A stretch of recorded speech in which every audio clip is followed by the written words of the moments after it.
Welcome to the Secret Rugby Lives, made just for you by Brightrock. And this week, a man who looks like he certainly could have had a rugby career. A towering presence, not though on the rugby field, but instead on the football field. Surely, though, Matthew Booth has a rugby background. We'll find out this week on the Secret Rugby Lives.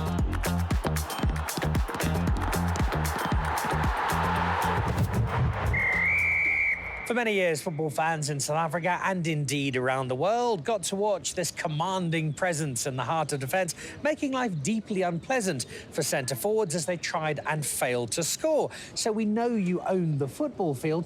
What about the rugby field, Matthew Booth? Because you do look as though you could have jumped at number 2 in the line-out. That's exactly that, Dan. In primary school, they took one look at me and said, lock. So yeah, I played lock in primary school. And then I think they realized that I could kick the ball and move me very quickly to number 10. So you actually went into number 10 jersey. You played a bit of fly half. Yeah, that's right. Yeah, primary school, Fisher Primary School. And then kind of football kicked in. I had a break from rugby, and then I tried to play a bit of first team rugby in high school. But then I signed my first professional football contract, so that kind of put an end to my first team rugby career.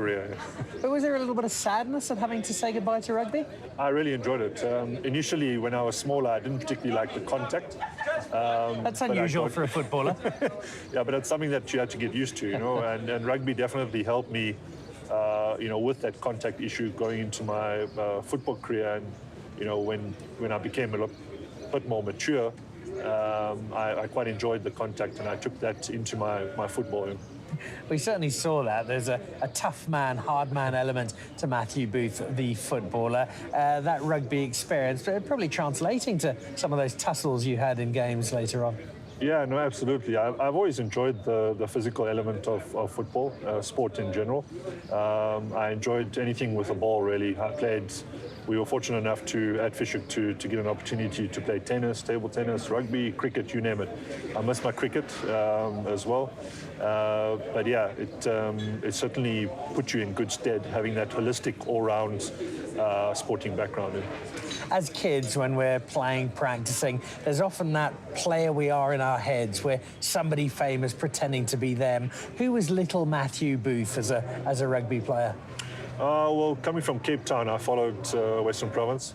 You know, Kone Krige was a man that I always enjoyed watching, and I've enjoyed following him post-retirement as well. And guys like him and Stefan Terblanche are keeping incredibly fit still, keeping very active, and that's something that we must, as retired sports people, I think, aspire to be or to follow suit. The two games you're very passionate about. Is rugby still part of your life? Are you still switching on a Saturday afternoon to watch the national team? I must be honest, probably 20, 30 years ago, you know, I wouldn't have been watching a lot of rugby. There was a transition, though, where I think the forwards became more athletic, and that was due to sports science, and we've got incredibly good sports scientists in South Africa. And so the 15 became true athletes, and I think I enjoyed starting to watch. I started to watch more rugby when that transition occurred, and I enjoy watching the game now, particularly when the Springboks play, or the Stormers. And having watched all of that rugby, especially at the professional level, seeing the two sports, are you fairly happy that football was the end road, or do you think that there could have been a rugby journey for you? Well, you know, I say to ex-footballers who left the game early and took up a different career path that they kind of probably, you know, missed the bullet in certain aspects. And that can be said even more so for rugby players, because they take such a pounding that if you make it to 30 years old in the professional game, you've done very well for yourself, you know. And so it's a catch-22. Although you want to encourage kids to take on the sport and to chase their professional career, because it's an education. You get to travel, get to earn money and do what you love doing. There is a big negative aspect to it, sort of come retirement, in what I call the afterlife.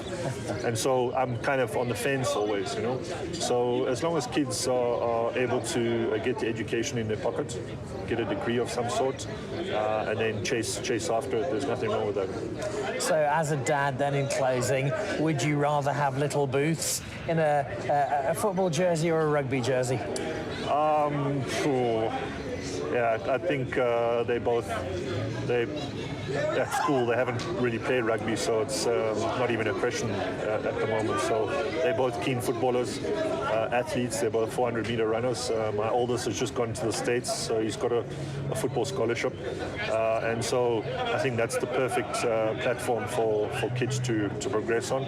Make sure that you get your degree and then play a decent level of sport as well.